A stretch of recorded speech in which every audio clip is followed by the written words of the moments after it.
प्रकाश का अपवर्तन। बच्चों, क्या आपने कभी प्रकाश की किरण का रास्ता देखा है? जब यह एक माध्यम से दूसरे माध्यम में जाती है तो क्या ये सरल रेखा में चलती है या अपनी दिशा बदल लेती है? आइए कुछ उदाहरणों के द्वारा इसे समझते हैं। एक पेंसिल को पानी के एक ग्लास में डालें।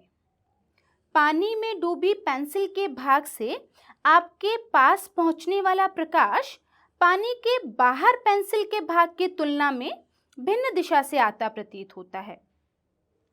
इसी तरह यदि किसी पानी के तालाब को देखते हैं तो हमें उसकी गहराई वास्तविक गहराई से कम लगेगी। कांच के एक गिलास में सिक्का डालने पर वह उठा हुआ प्रतीत होता है। किसी कांच की स्लैब को किसी छपी हुई सामग्री पर रखने पर और कांच की स्लैब के ऊपर से देखने पर अक्षर ऊपर की ओर उठे हुए प्रतीत होते हैं। ऐसा क्यों होता है? चलिए पेंसिल वाले उदाहरण को देखते हैं। पानी के बीकर में आंशिक रूप से डूबी पेंसिल हमें मुड़ी हुई या टूटी हुई प्रतीत होती है।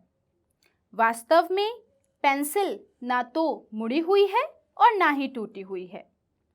वास्तव में प्रकाश की किरण भिन्न भिन्न दिशाओं से आती हुई हमारी आंखों में पहुंचती है और इसी कारण पेंसिल मुड़ी हुई प्रतीत होती है। ये सभी उदाहरण हमें यह बताते हैं कि प्रकाश सभी माध्यमों में एक ही दिशा में गमन नहीं करता। जब प्रकाश एक माध्यम से दूसरे माध्यम में तिरछा होकर जाता है तो दूसरे माध्यम में इसके संचरण की दिशा परिवर्तित हो जाती है और इसी परिघटना को अपवर्तन कहा जाता है। आइए एक और उदाहरण देखते हैं।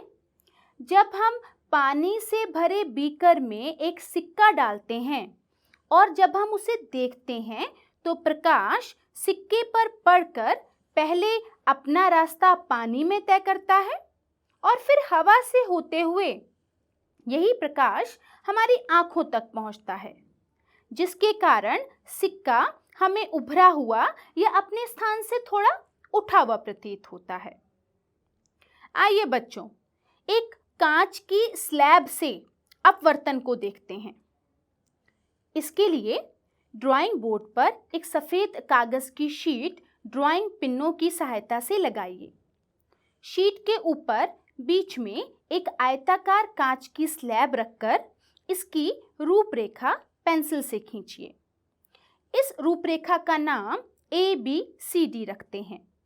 4 ऑल पिन्स लीजिए। E व F ऊर्ध्वाधर इस प्रकार लगाएं कि इन पिनों को मिलाने वाली रेखा कोर AB से कोई कोण बनाती हो। पिन E तथा F के प्रतिबिंबों को विपरीत फलक से देखिए तथा दो अन्य पिनों G व H को इस प्रकार लगाइए कि ये पिनें E तथा F के प्रतिबिंब से एक सीधी रेखा पर स्थित हों। अब कांच की स्लैब तथा पिन्स को हटा दीजिए। पिनों A व F की नोकों की स्थितियों को मिलाइए तथा इस रेखा को AB तक बढ़ाइए। मान लीजिए EF AB से O बिंदु पर मिलती है। इसी तरह पिनों G व H की नोकों की स्थितियों को मिलाइए तथा इस रेखा को कोर CD तक बढ़ाइए। मान लीजिए GH CD से O डैश पर मिलती है। O व O डैश को मिलाइए। EF को P तक बिंदुकित रेखा के रूप में बढ़ाइए। तो बच्चों, इस क्रियाकलाप में हम देखते हैं कि प्रकाश की किरण ने अपनी दिशा O व O डैश बिंदुओं पर परावर्तित करी। यह दोनों ही बिंदु दो अलग पारदर्शी माध्यमों को पृथक करने वाले पृष्ठों पर स्थित हैं। बिंदु O पर प्रकाश की किरण विरल माध्यम अर्थात वायु से सघन माध्यम अर्थात कांच में प्रवेश करती है और अभिलंब की ओर झुक जाती है। O डैश पर प्रकाश की किरण सघन माध्यम अर्थात कांच से विरल माध्यम अर्थात वायु में प्रवेश करती है और अभिलंब से दूर मुड़ जाती है। यहाँ EO आपतित किरण, OO डैश अपवर्तित किरण व O डैश H निर्गत किरण है। आप देख सकते हैं कि निर्गत किरण आपतित किरण की दिशा के समांतर है। ऐसा क्यों? क्योंकि कांच की स्लैब के फलक AB व फलक CD पर प्रकाश की किरण के मुड़ने का परिमाण समान तथा विपरीत है।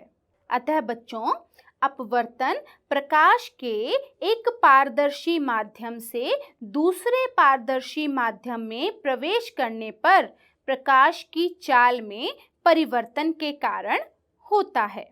आइए बच्चों, अब हम अपवर्तन के नियम पढ़ते हैं। जैसा कि हमने पढ़ा कि प्रकाश एक समान चाल व सीधी रेखा में गति करता है यदि माध्यम एक समान हो, परंतु जब प्रकाश विरल माध्यम से सघन माध्यम में जाता है तो उसकी चाल कम हो जाती है, और जब प्रकाश सघन माध्यम से विरल माध्यम में जाता है तो उसकी चाल बढ़ जाती है। प्रकाश के अपवर्तन के नियम सभी स्थितियों पर लागू होते हैं।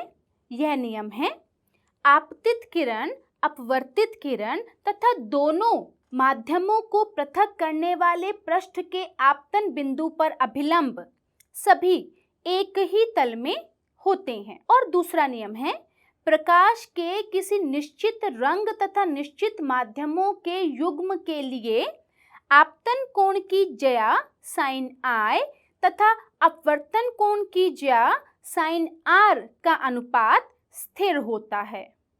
इसे स्नेल का अपवर्तन का नियम भी कहते हैं। sin I बटा sin R is equals to एक स्थिरांक है। इस स्थिरांक के मान को दूसरे माध्यम का पहले माध्यम के सापेक्ष अपवर्तनांक या रिफ्रैक्टिव इंडेक्स भी कहा जाता है। आइए बच्चों, अपवर्तनांक के बारे में थोड़ा डिटेल में पढ़ते हैं। किन्हीं दो माध्यमों के युग्म के लिए होने वाले दिशा के विस्तार को अपवर्तनांक के रूप में व्यक्त किया जाता है। हमने पढ़ा कि प्रकाश भिन्न माध्यमों में अलग अलग चालों से संचरित होता है। निर्वात में प्रकाश की चाल 3 × 10⁸ मीटर पर सेकंड होती है, जो किसी अन्य माध्यम में प्रकाश की चाल से अधिक है। किन्हीं दो माध्यमों के युग्म के लिए अपवर्तनांक का मान दोनों माध्यमों में प्रकाश की चाल पर निर्भर करता है। यदि माध्यम एक वायु है तो माध्यम 2 का अपवर्तनांक निर्वात के सापेक्ष माना जाता है, जिसे हम निरपेक्ष अपवर्तनांक या केवल अपवर्तनांक कहते हैं। इसे n से बताते हैं। यदि वायु में प्रकाश की चाल c है तथा माध्यम में प्रकाश की चाल v है तो माध्यम का अपवर्तनांक nm होगा। nm इज इक्वल्स टू वायु में प्रकाश की चाल बटा माध्यम में प्रकाश की चाल, n is equals to c बटा v। बच्चों, जल का अपवर्तनांक 1.33 है। इसका अर्थ है कि वायु में प्रकाश का चाल व जल में प्रकाश की चाल का अनुपात 1.33 है।